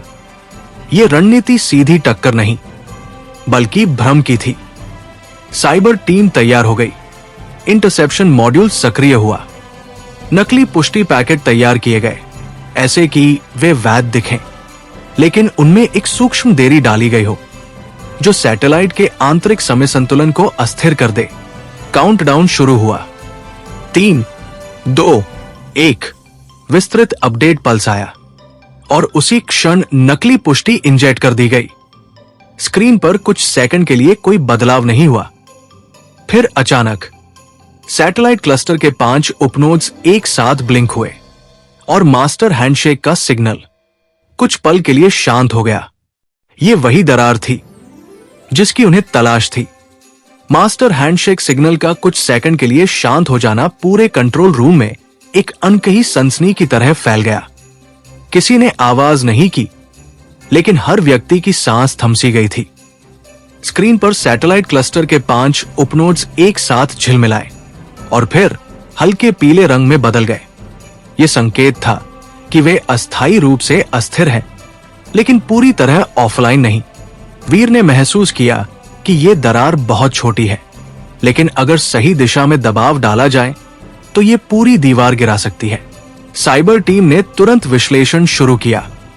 नकली पुष्टि पैकेट ने सैटेलाइट के आंतरिक समय संतुलन को माइक्रोसेकंड स्तर पर गड़बड़ा दिया था। यह गड़बड़ी सामान्य निगरानी में त्रुटि जैसी दिखेगी, लेकिन यदि इसे लगातार दोहराया जाए तो क्लस्टर का मास्टर नोड अपने सुरक्षा प्रोटोकॉल को अस्थायी रूप से शिथिल कर सकता है। यही वो खिड़की थी जिसके जरिए वे सैटेलाइट के भीतर गहराई तक झांक सकते थे। लेकिन इस जीत का उत्साह लंबे समय तक नहीं रहा। कुछ ही क्षणों बाद एक नया अलर्ट उभरा। मोबाइल कमांड यूनिट से आने वाला सिग्नल पहले से अधिक सक्रिय हो गया है। इसका मतलब था कि असली राजा ने अस्थिरता को महसूस कर लिया है। वो अपने बैकअप चैनल को मजबूत कर रहा है। ये शतरंज की तरह था। एक चाल से दरार बनी तो दूसरी तरफ से जवाबी चाल तुरंत आई। वीर ने स्क्रीन पर उस मोबाइल सिग्नल के स्रोत को ट्रेस किया। वो स्थिर नहीं था। वो समुद्र के ऊपर अंतर्राष्ट्रीय जल क्षेत्र में किसी चलती हुई इकाई से प्रसारित हो रहा था। शायद एक संशोधित यॉट या कोई निजी कमांड पोत। इसका अर्थ था कि असली राजा खुद कहीं पास हो सकता है, या कम से कम उसका विश्वस्त संचालन वहीं से हो रहा है। T-30 आवर्स समय अब और तेजी से फिसलता हुआ महसूस हो रहा था। इसी बीच एड्रियन कोवाक की स्थिति में अचानक हल्का सुधार दर्ज हुआ। मेडिकल टीम ने बताया कि नैनोटॉक्सिन की सक्रियता सिंक्रोनाइजेशन पल्स की अस्थिरता के साथ घट बढ़ रही है, यानी सैटेलाइट क्लस्टर की गड़बड़ी का सीधा असर जैविक नियंत्रण पर पड़ रहा है। यह खोज जितनी राहत देने वाली थी, उतनी ही खतरनाक भी। अगर नेटवर्क पूरी तरह टूट गया तो नैनोटॉक्सिन अनियंत्रित हो सकता है। वीर ने महसूस किया कि असली राजा ने अपने मोहरों को सिर्फ रणनीतिक नहीं, जैविक रूप से भी बांध रखा है। यह नियंत्रण का नया स्तर था। तभी तारा की सुरक्षा टीम से एक और अपडेट आया। गिराए गए ड्रोन के सिग्नल पैटर्न और सैटेलाइट माइक्रोपल्स में समानता पाई गई है, यानी जमीन पर मौजूद निगरानी और अंतरिक्ष में चल रही कम्युनिकेशन एक ही रीढ़ से जुड़ी है। अगर वे सैटेलाइट क्लस्टर को भ्रमित रखते हैं तो जमीन पर मौजूद नेटवर्क भी अस्थिर होगा। वीर ने निर्णय लिया कि मास्टर हैंडशेक को एक बार और झुकाया जाएगा, लेकिन इस बार गहराई तक। साइबर टीम ने योजना बनाई कि अगली विस्तृत अपडेट विंडो में वे सिर्फ पुष्टि पैकेट नहीं, बल्कि एक सूक्ष्म रिफ्लेक्शन लूप इंजेक्ट करेंगे। ये लूप सैटेलाइट को उसके ही डेटा को पुनः भेजने पर मजबूर करेगा, जिससे उसे लगेगा कि नेटवर्क स्थिर है, जबकि वास्तव में ग्राउंड स्टेशनों से उसका तालमेल टूटता जाएगा। जोखिम बड़ा था। यदि असली राजा ने समय रहते इसे पकड़ लिया तो वो मोबाइल कमांड यूनिट से आपातकालीन ओवरराइड भेज सकता है, लेकिन यदि यह सफल हुआ तो सैटेलाइट क्लस्टर धीरे धीरे खुद को अलग थलग कर देगा।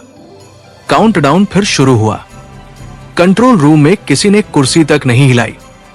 स्क्रीन पर मास्टर हैंडशेक की अगली विंडो नजदीक आ रही थी। वीर के मन में एक ही विचार था, यह अब तकनीकी नहीं, धैर्य की जंग है।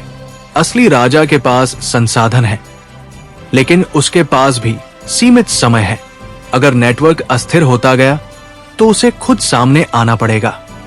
विस्तृत अपडेट पल्स आया। रिफ्लेक्शन लूप इंजेक्ट किया गया। कुछ सेकंड तक कुछ नहीं हुआ। फिर स्क्रीन पर एक विचित्र दृश्य उभरा। सैटेलाइट क्लस्टर का मास्टर नोड खुद को दोहराने लगा। उसके डेटा लॉग में डुप्लीकेट एंट्रीज आने लगी। कुछ उपनोड्स लाल हो गए, जैसे वे भ्रमित हो। मोबाइल कमांड यूनिट का सिग्नल अचानक तेज हुआ और उसी क्षण कंट्रोल रूम की मुख्य स्क्रीन पर एक लाइव वीडियो फीड उभरी। इस बार असली राजा का चेहरा और स्पष्ट था। उसकी आंखों में पहली बार बेचैनी की झलक थी। उसने कहा कि तुम सीमा पार कर चुके हो, वीर। और उस वाक्य में पहली बार धमकी से ज्यादा चेतावनी थी। कंट्रोल रूम की मुख्य स्क्रीन पर उभरा वो चेहरा अब पहले से कहीं अधिक स्पष्ट था। असली राजा की आंखों में जो स्थिरता हमेशा दिखती थी, उसमें इस बार एक महीन दरार दिखाई दे रही थी। वो अब भी शांत था, लेकिन उसकी आवाज में जो गहराई थी, उसमें एक दबा हुआ तनाव भी घुला हुआ था। उसने कहा कि तुम सीमा पार कर चुके हो, वीर। और ये खेल अब सिर्फ नेटवर्क या नोड्स का नहीं रहा। उसके शब्द सीधे नहीं थे, लेकिन संकेत साफ था। सैटेलाइट क्लस्टर में पैदा हुई दरार उसे महसूस हो चुकी है। वीर ने स्क्रीन से नजर नहीं हटाई। उसके पीछे खड़ी साइबर टीम तेजी से डेटा पढ़ रही थी। रिफ्लेक्शन लूप अपना काम कर रहा था। मास्टर नोड के लॉग्स में डुप्लीकेट एंट्रीज बढ़ती जा रही थी। कुछ ग्राउंड स्टेशन अस्थायी रूप से सिंक्रोनाइजेशन से बाहर हो चुके थे। यह पूर्ण ब्लाइंडिंग नहीं थी, लेकिन यह वही असंतुलन था जिसकी उन्हें तलाश थी। मोबाइल कमांड यूनिट का सिग्नल अब और तीव्र हो गया था। ट्रैकिंग से पता चला कि वो अंतरराष्ट्रीय जल क्षेत्र में एक चलती हुई इकाई से प्रसारित हो रहा है। उसकी दिशा बार बार बदल रही थी, जैसे वो लगातार निगरानी से बचने की कोशिश कर रहा हो। वीर ने महसूस किया कि असली राजा शायद उसी पोत पर मौजूद है, या कम से कम उसके सबसे विश्वस्त लोग वहीं से संचालन कर रहे हैं। T-28 hours. समय अब और भारी हो गया था। अचानक साइबर टीम ने एक नई विसंगति दर्ज की। मास्टर हैंडशेक प्रोटोकॉल ने खुद को आंशिक रूप से रीसेट करने की कोशिश की। इसका अर्थ था कि सैटेलाइट क्लस्टर में एक आंतरिक सुरक्षा तंत्र सक्रिय हो गया है। यह तंत्र अस्थिरता को पहचान कर नेटवर्क को छोटे छोटे स्वायत्त ब्लॉक्स में विभाजित कर सकता है। यदि ऐसा हुआ तो रिफ्लेक्शन लूप का प्रभाव सीमित हो जाएगा। वीर ने तुरंत निर्णय लिया कि अब आधे कदम का समय नहीं है। यदि वे इस क्षण पीछे हटे तो असली राजा पूरी संरचना को फिर से संतुलित कर देगा। उसने आदेश दिया कि अगले पल्स में एक नियंत्रित ओवरलोड भेजा जाए। इतना कि मास्टर नोड के आंतरिक घड़ी तंत्र में स्थायी असंतुलन पैदा हो, लेकिन इतना नहीं कि अंतरराष्ट्रीय स्पेस निगरानी उसे आक्रामक हमला घोषित कर दे। ये एक बेहद महीन संतुलन था। उसी समय एड्रियन कोवाक की मेडिकल स्थिति में अचानक बदलाव आया। नैनोटॉक्सिन की सक्रियता कम होने लगी थी। मेडिकल विशेषज्ञों ने अनुमान लगाया कि सैटेलाइट सिंक्रोनाइजेशन की अस्थिरता से उसका नियंत्रण तंत्र कमजोर हुआ है। यह संकेत था कि नेटवर्क जितना कमजोर होगा, जैविक नियंत्रण उतना ढीला पड़ेगा। यह खोज महत्वपूर्ण थी और खतरनाक भी। यदि असली राजा ने महसूस किया कि उसका जैविक नियंत्रण टूट रहा है, तो वो किसी भी हद तक जा सकता है। तभी तारा की सुरक्षा टीम से सूचना आई कि उसके सुरक्षित स्थान के पास के ड्रोन अब गायब हो गए हैं। यह राहत की खबर हो सकती थी, लेकिन वीर जानता था कि असली राजा कभी बिना वजह पीछे नहीं हटता। यह संभव है कि वह किसी बड़े कदम की तैयारी कर रहा हो। स्क्रीन पर मास्टर हैंडशेक की अगली विंडो नजदीक आ रही थी। साइबर टीम ने नियंत्रित ओवरलोड पैकेट तैयार किया। यह पैकेट सैटेलाइट के टाइम सिंक एल्गोरिथम में सूक्ष्म देरी डालेगा, जिससे आंतरिक समन्वय टूटने लगेगा। काउंटडाउन शुरू हुआ। कमरे में हर व्यक्ति की नजर स्क्रीन पर थी। पल्स आया। ओवरलोड इंजेक्ट किया गया। कुछ सेकंड तक कोई प्रतिक्रिया नहीं। फिर अचानक मास्टर नोड की घड़ी में विचलन दर्ज हुआ। डेटा लॉग में टाइम स्टैम्प्स असंगत होने लगे। दो उपनोड्स पूरी तरह ऑफलाइन हो गए। मोबाइल कमांड यूनिट का सिग्नल कुछ क्षणों के लिए कट गया और उसी क्षण स्क्रीन पर असली राजा का चेहरा फिर उभरा। इस बार उसकी आवाज में हल्की कठोरता थी। उसने कहा कि तुम सोचते हो कि नियंत्रण तोड़ रहे हो, लेकिन हर असंतुलन एक नई संरचना को जन्म देता है। उसके पीछे की पृष्ठभूमि में समुद्र की हल्की झलक दिखाई दी, जैसे वह किसी पोत पर खड़ा हो। वीर ने पहली बार उसके चेहरे पर गौर किया। अब वो केवल छाया नहीं था, वो सामने था और उसकी आंखों में यह स्पष्ट था कि वो हार मानने वाला नहीं। T-26 आवर्स सैटेलाइट क्लस्टर अस्थिर था। जैविक नियंत्रण कमजोर हो रहा था। जमीन पर निगरानी ठहरी हुई थी, लेकिन असली राजा अभी भी सक्रिय था। और ये लड़ाई अब सीधे आमने सामने आने की ओर बढ़ रही थी। सैटेलाइट क्लस्टर के मास्टर नोड में दर्ज हुए उस समय विचलन ने पूरे खेल की दिशा बदल दी थी। स्क्रीन पर असंगत टाइम स्टैम्प्स चमक रहे थे, उपनोड्स एक एक कर अस्थिर हो रहे थे और मोबाइल कमांड यूनिट का सिग्नल कुछ क्षणों के लिए कटकर फिर जुड़ रहा था। यह किसी विशाल मशीन के भीतर फंसी हुई रेत की तरह था, छोटी लेकिन लगातार रुकावट पैदा करने वाली।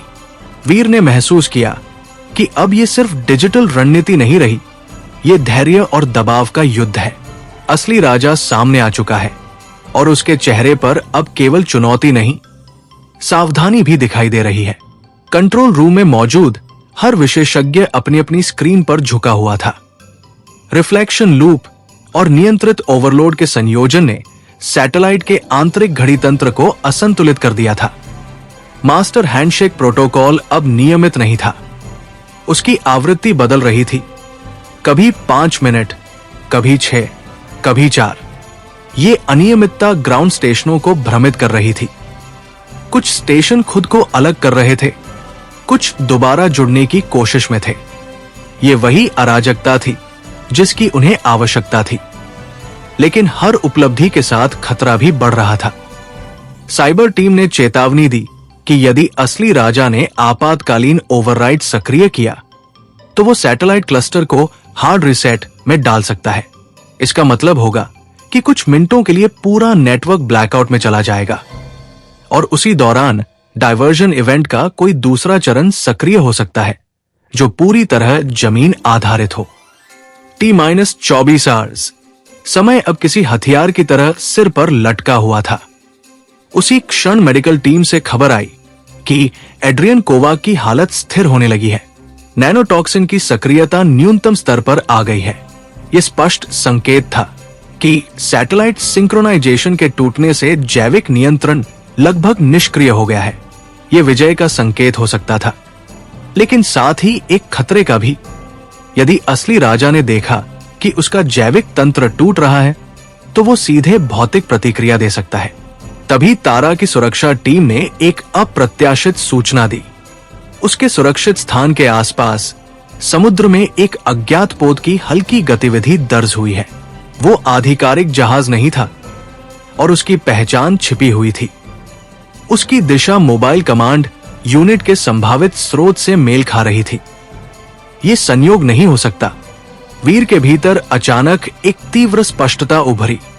असली राजा अब केवल डिजिटल नहीं, भौतिक स्तर पर भी निकट आ रहा है। शायद वो खुद उस पोत पर है। शायद ये अंतिम टकराव की प्रस्तावना है। कंट्रोल रूम की मुख्य स्क्रीन पर फिर वही चेहरा उभरा।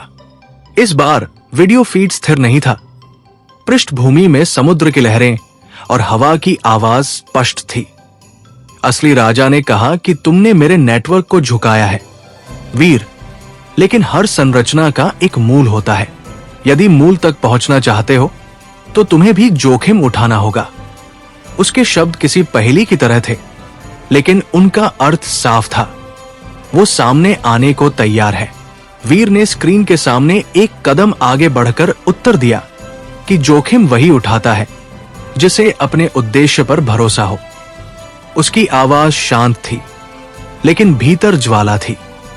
मोबाइल कमांड यूनिट का सिग्नल अचानक तेज हुआ। साइबर टीम ने पाया कि वो सैटेलाइट क्लस्टर को हार्ड रीसेट कमांड भेजने की तैयारी में है। यदि ये सफल हुआ तो उनकी सारी मेहनत कुछ मिनटों के लिए शून्य हो जाएगी और उसी अराजकता में काउंसिल कोई नया खेल खेल सकती है। निर्णय का क्षण आ गया। वीर ने आदेश दिया कि मोबाइल कमांड यूनिट के सिग्नल को अस्थायी रूप से जाम किया जाए, सीधा नहीं बल्कि उसकी आवृत्ति में सूक्ष्म शोर डालकर। यह कदम जोखिम भरा था, लेकिन यदि वे उस हार्ड रीसेट को रोक पाए तो सैटेलाइट क्लस्टर स्थायी रूप से अस्थिर हो सकता है। इंटरफेरेंस मॉड्यूल सक्रिय हुआ। कुछ सेकंड तक मोबाइल सिग्नल स्थिर रहा, फिर अचानक उसमें हल्की रुकावटें आने लगी।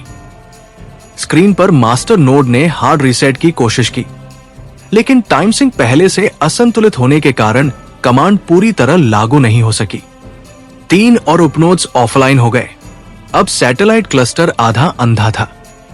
मोबाइल कमांड यूनिट का सिग्नल क्षण भर के लिए पूरी तरह कट गया और उसी क्षण स्क्रीन पर समुद्र की एक सीधी लाइव फीड उभरी, वही अज्ञात पोत जिसकी दिशा तारा के सुरक्षित स्थान की ओर थी। वीर ने समझ लिया, ये अब केवल डिजिटल युद्ध नहीं रहा, असली राजा सीधे मैदान में उतर आया है और अगला अध्याय आमने सामने की टक्कर का होगा। समुद्र की सतह पर रात गहरी थी, लेकिन उससे भी गहरा वो सन्नाटा था जो कंट्रोल रूम में उतर आया था। स्क्रीन पर उभरी लाइव फीड में अंधेरे पानी को चीरता हुआ वो अज्ञात पोत साफ दिखाई दे रहा था। उसकी लाइट्स सीमित थी, पहचान छिपी हुई थी और उसकी दिशा किसी भी संयोग से परे थी। वो सीधे उसी जलक्षेत्र की ओर बढ़ रहा था जहां तारा का सुरक्षित स्थान स्थित था। वीर की आंखों में अब केवल रणनीति नहीं, एक निजी संकल्प भी था। ये युद्ध अब केवल नेटवर्क और नोड्स का नहीं रहा था, ये उन लोगों की सुरक्षा का था जिन्हें उसने अपनी जिम्मेदारी माना था। सैटेलाइट क्लस्टर आधा अंधा हो चुका था। मास्टर नोड के समय संतुलन में दरारें स्थायी हो चुकी थी। मोबाइल कमांड यूनिट का सिग्नल बीच बीच में कट रहा था, लेकिन असली राजा ने एक नई चाल चल दी थी। डिजिटल मोर्चे पर अस्थिरता बढ़ते ही उसने भौतिक उपस्थिति का दाव खेला। ये उसकी शैली थी। जब छाया टूटने लगे तो वो खुद मैदान में उतर आता है। T-22 आवर्स कंट्रोल रूम में मौजूद टीम 2 हिस्सों में बंट गई। एक टीम सैटेलाइट क्लस्टर की निगरानी जारी रखेगी ताकि कोई हार्ड रीसेट या बैकअप सक्रिय न हो। दूसरी टीम समुद्री ट्रैकिंग और तटवर्ती सुरक्षा समन्वय संभालेगी। वीर ने स्वयं समुद्री मोर्चा लेने का निर्णय किया। यह जोखिम भरा था, लेकिन वो जानता था कि असली राजा को परोक्ष संकेतों से नहीं, प्रत्यक्ष उपस्थिति से जवाब देना होगा। समुद्र में मौजूद उस पोत की गति स्थिर थी। वो किसी युद्ध पोत की तरह तेज नहीं, बल्कि आत्मविश्वास से भरी हुई स्थिर चाल से आगे बढ़ रहा था। ट्रैकिंग डेटा से पता चला कि उसने कई बार अपना सिग्नल बदला, लेकिन उसकी वास्तविक दिशा वही रही। यह स्पष्ट था कि वो निगरानी से बचने का प्रयास नहीं कर रहा, वो चाहता है कि उसे देखा जाए। ये एक खुली चुनौती थी। तारा के सुरक्षित स्थान पर सुरक्षा स्तर बढ़ा दिया गया। तटीय निगरानी ड्रोन सक्रिय हुए। समुद्री राडार की सीमा बढ़ाई गई। लेकिन वीर जानता था कि यदि असली राजा सचमुच उस पोत पर है तो उसके पास साधारण हमले से अधिक जटिल योजना होगी। कंट्रोल रूम की स्क्रीन पर अचानक एक और एन्क्रिप्टेड संदेश उभरा। इस बार वीडियो नहीं, केवल एक कोऑर्डिनेट। वो कोऑर्डिनेट उसी जलक्षेत्र के भीतर का था जहां वो पोत बढ़ रहा था। उसके साथ एक पंक्ति थी, यदि मूल चाहिए तो यहां आओ। वीर ने संदेश पढ़ा और कुछ क्षणों के लिए आंखें बंद कर ली। ये वही संकेत था जिसकी उसे आशंका थी। असली राजा अब छिपकर नहीं, सामने आना चाहता है। शायद वो मान चुका है कि डिजिटल मोर्चे पर स्थिति उसके पक्ष में नहीं रही, या शायद ये एक और भ्रम है। समुद्री ऑपरेशन यूनिट तैयार की गई। एक तेज सुसज्जित पोत वीर के आदेश पर जल में उतरा। वो स्वयं डेक पर खड़ा था, हवा में नमक की गंध और भीतर उठती आग दोनों एक साथ महसूस करते हुए। उसके साथ सीमित लेकिन प्रशिक्षित टीम थी। वे लोग जो तकनीक और रणनीति दोनों समझते थे। सैटेलाइट क्लस्टर की निगरानी अब भी जारी थी। मास्टर नोड का सिग्नल कमजोर था, लेकिन पूरी तरह मृत नहीं। इसका अर्थ था कि असली राजा अभी भी किसी स्तर पर कम्युनिकेशन बनाए रखे हुए है। रात के बीच समुद्र पर दो बिंदु एक दूसरे की ओर बढ़ रहे थे। एक वीर का पोत, दूसरा वो अज्ञात जहाज। दूरी घटती गई, राडार पर दोनों की उपस्थिति स्पष्ट हो गई। अचानक अज्ञात पोत की लाइट्स जल उठीं, सीधी, उजली, चुनौतीपूर्ण। और उसी क्षण कंट्रोल रूम से सूचना आई कि सैटेलाइट क्लस्टर के शेष उपनोड्स में अचानक हल्की सक्रियता दर्ज हुई है। यह संयोग नहीं था। असली राजा ने भौतिक उपस्थिति को डिजिटल गतिविधि के साथ जोड़ा है। शायद वह चाहता है कि जब वे आमने सामने हो, उसी क्षण कोई अंतिम प्रोटोकॉल सक्रिय हो। वीर ने अपने पोत की गति कम करने का आदेश दिया। वो जानता था कि जल्दबाजी जाल हो सकती है। समुद्र शांत था, लेकिन हवा भारी। अज्ञात पोत अब सामने था। काले धातु का ढांचा, सीमित पहचान, लेकिन स्पष्ट रूप से संशोधित। उसके डेक पर एक आकृति दिखाई दी। रोशनी के बीच खड़ा वो व्यक्ति स्थिर था। दूरी अब इतनी कम थी कि चेहरे की रेखाएं पहचानी जा सकती थी। और पहली बार असली राजा केवल स्क्रीन पर नहीं, समुद्र की लहरों के बीच सामने खड़ा था। और ये टकराव अब शब्दों से आगे बढ़ने वाला था। समुद्र के बीच खड़े दो पोत अब केवल धातु के ढांचे नहीं थे, वे दो विचारधाराओं के प्रतीक बन चुके थे। एक और वो व्यक्ति था जिसने नियंत्रण को ही व्यवस्था का पर्याय मान लिया था, और दूसरी ओर वीर था जिसने उसी नियंत्रण को चुनौती देकर उसकी परतें उधेड़ दी थी। सैटेलाइट क्लस्टर का केंद्रीय नियंत्रण टूट चुका था। मास्टर नोड स्थायी रूप से अस्थिर हो गया था, और अंतरिक्ष में फैली वो अदृश्य रीढ़ अब बिखर चुकी थी। लेकिन समुद्र की इस ठंडी हवा में अभी भी एक अनकहा तनाव तैर रहा था, क्योंकि असली राजा अब भी सामने खड़ा था। उसके चेहरे पर पहली बार स्पष्ट प्रतिक्रिया दिखी थी, पर वो पूरी तरह बिखरा नहीं था। उसने कुछ क्षण वीर को देखा, फिर धीरे से कहा कि नेटवर्क टूट सकता है, लेकिन विचार नहीं। उसकी आवाज में हार का शोर नहीं था, बल्कि किसी लंबी योजना की झलक थी। उसने संकेत दिया कि उसने केवल एक ढांचा खोया है, खेल नहीं। उसके शब्दों में यह विश्वास था कि संरचनाएं बदलती हैं, लेकिन जो लोग उन्हें बनाते हैं वे फिर खड़े हो सकते हैं। वीर ने शांत स्वर में उत्तर दिया कि संरचना केवल विचार से नहीं चलती, उसे साधन और भरोसा चाहिए। तुम्हारे पास साधन थे, लेकिन भरोसा नहीं। उसने एड्रियन कोवाक का जिक्र किया, कैसे उसे नैनोटॉक्सिन से नियंत्रित किया गया, कैसे मोहरों को भी मिटा देने की तैयारी थी। उसने तारा का नाम नहीं लिया, लेकिन उसके शब्दों में स्पष्ट था कि कॉन्टिंजेंसी वी जैसी योजनाएं किसी स्थिरता की नहीं, भय की उपज थी। असली राजा ने समुद्र की ओर देखा, जैसे क्षण भर को किसी दूर स्मृति में खो गया हो।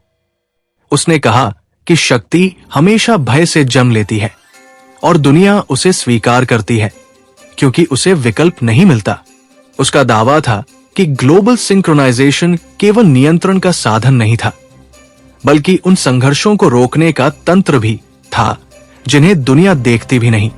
यदि यह ढांचा पूरी तरह गिरा तो कई छिपे हुए संघर्ष सतह पर आ सकते हैं। वीर ने महसूस किया कि यह केवल आत्मरक्षा नहीं, एक आखिरी मनोवैज्ञानिक प्रयास है। उसने उत्तर दिया कि यदि व्यवस्था का आधार भय है तो उसका गिरना अनिवार्य है। उसने स्पष्ट किया कि सैटेलाइट क्लस्टर अब स्थायी रूप से बिखर चुका है। मोबाइल कमांड यूनिट के सिग्नल भी कमजोर हो चुके हैं। अब तुम्हारे पास छाया नहीं बची। उसी क्षण कंट्रोल रूम से संदेश आया कि शेष उपनोड्स पूरी तरह ऑफलाइन हो गए हैं। सैटेलाइट क्लस्टर अब केवल निष्क्रिय हार्डवेयर है। ये अंतिम पुष्टि थी। डिजिटल युद्ध का निर्णायक चरण समाप्त हो चुका था। समुद्र की लहरें थोड़ी तेज हो गई, जैसे वातावरण भी बदल रहा हो। असली राजा ने अपने पोत के डेक पर खड़े लोगों की ओर हल्का इशारा किया।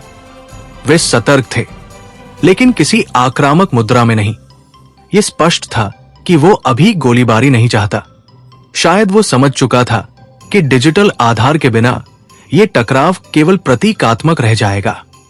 वीर ने अपने पोत की ओर देखा। उसकी टीम तैयार थी, लेकिन उसने हाथ उठाकर उन्हें शांत रहने का संकेत दिया। यह क्षण हिंसा का नहीं, निर्णय का था। असली राजा ने कहा कि यदि मैं अभी पीछे हट जाऊं तो तुम क्या करोगे? यह प्रश्न चुनौती नहीं, एक वास्तविक जिज्ञासा जैसा था। शायद पहली बार वो परिणाम के बारे में सोच रहा था। वीर ने उत्तर दिया कि पीछे हटना विकल्प नहीं, शुरुआत हो सकती है। यदि तुम सचमुच नियंत्रण छोड़ते हो तो तुम्हें अपने कार्यों का सामना करना होगा। यह किसी समझौते का प्रस्ताव नहीं था, बल्कि एक सख्त शर्त थी, जवाबदेही। कुछ क्षण दोनों के बीच सन्नाटा रहा। समुद्र की लहरें, हवा की सरसराहट और दूर कहीं इंजन की हल्की गूंज ही सुनाई दे रही थी। अचानक असली राजा ने अपनी जेब से एक छोटा उपकरण निकाला। यह वही डिवाइस था जिससे मोबाइल कमांड यूनिट संचालित हो रही थी। उसने उसे हवा में उठाया, फिर बिना किसी नाटकीयता के समुद्र में फेंक दिया। उपकरण पानी में गिरा और अंधेरे में डूब गया।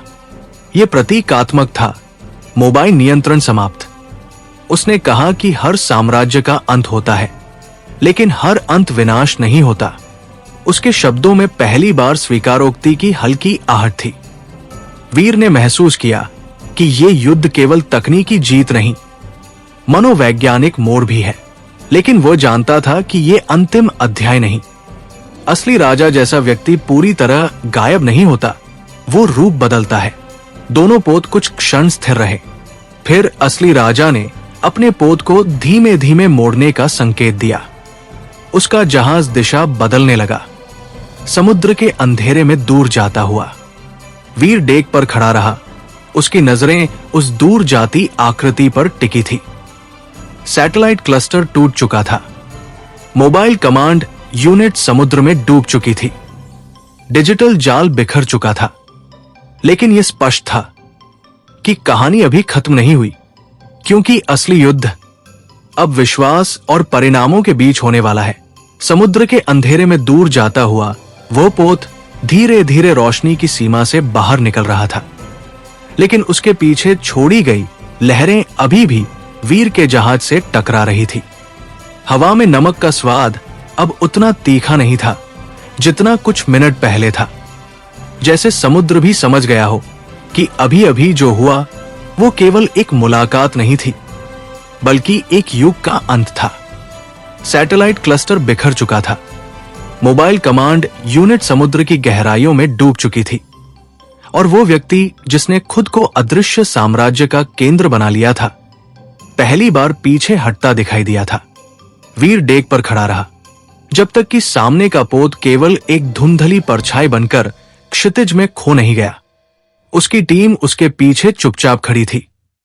किसी ने विजय का नारा नहीं लगाया, किसी ने राहत की लंबी सांस भी नहीं ली। ये जीत शोर वाली नहीं थी, ये ऐसी जीत थी जिसमें शांति अधिक थी और समझ भी। कंट्रोल रूम से अंतिम पुष्टि आई कि सैटेलाइट क्लस्टर पूरी तरह निष्क्रिय है। शेष उपनोड से कोई प्रतिक्रिया नहीं आ रही। मास्टर नोड स्थायी रूप से असंतुलित हो चुका है। अंतरिक्ष में फैली वो अदृश्य रीढ़ अब केवल निष्क्रिय धातु का ढांचा है।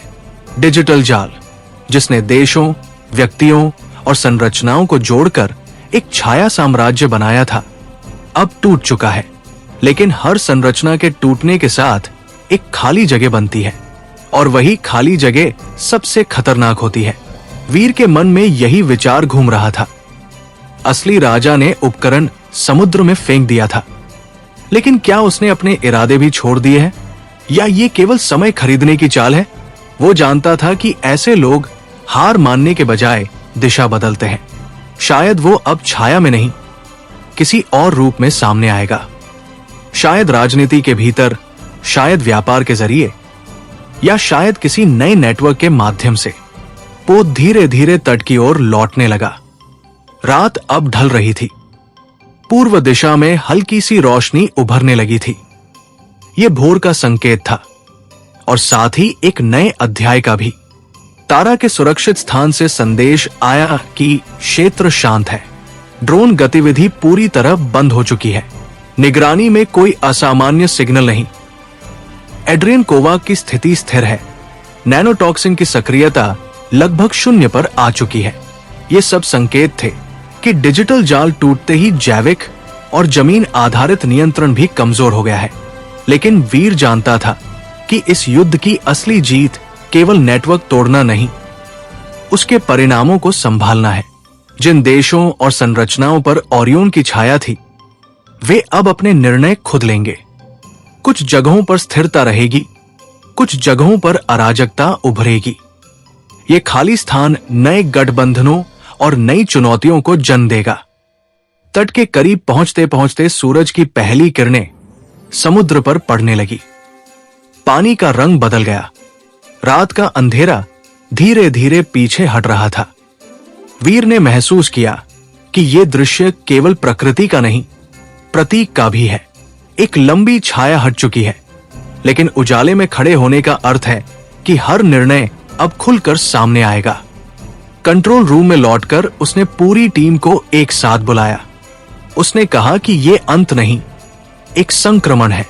सैटेलाइट क्लस्टर के टूटने से जो खाली जगह बनी है, उसे किसी और छाया से भरने नहीं देना होगा। उन्हें पारदर्शी संरचनाएं बनानी होंगी, ताकि नियंत्रण भय से नहीं, विश्वास से जन्म ले। उसके शब्दों में अब केवल रणनीति नहीं, दृष्टि थी। उसी क्षण उसे एक संक्षिप्त संदेश मिला, एक अज्ञात नंबर से। उसमें केवल एक पंक्ति थी, हर अंत एक रूपांतरण है। कोई हस्ताक्षर नहीं, कोई पहचान नहीं, लेकिन उसे पता था कि यह किसकी ओर से आया है। असली राजा गया नहीं है, उसने केवल दूरी बनाई है। वीर ने फोन बंद कर दिया। उसके चेहरे पर हल्की मुस्कान थी, न विजय की, न अहंकार की, बल्कि समझ की। समुद्र अब शांत था। सूरज पूरी तरह उग चुका था। डिजिटल जाल टूट चुका था, लेकिन कहानी की दिशा अब बदल चुकी थी। क्योंकि जब कोई साम्राज्य गिरता है, तो उसके मलबे से या तो अराजकता जन्म लेती है या एक नई व्यवस्था, और यह तय करना अब वीर के हाथ में है। तो दोस्तों, यह था आज का एपिसोड। आशा करता हूँ कि आपको हमारी कहानी पसंद आई होगी। यदि आपको हमारी यह कहानी अच्छी लग रही है और आप आगे के नए एपिसोड सुनना चाहते हैं, तो हमारे चैनल को सब्सक्राइब करें और बेल आइकन दबाकर ऑल विकल्प पर क्लिक करें, ताकि आपको हमारे नए अपलोड किए गए एपिसोड की नोटिफिकेशन मिलती रहे। इस वीडियो को लाइक करना न भूलें और इसे अपने परिवार व दोस्तों के साथ ज़रूर शेयर करें। धन्यवाद।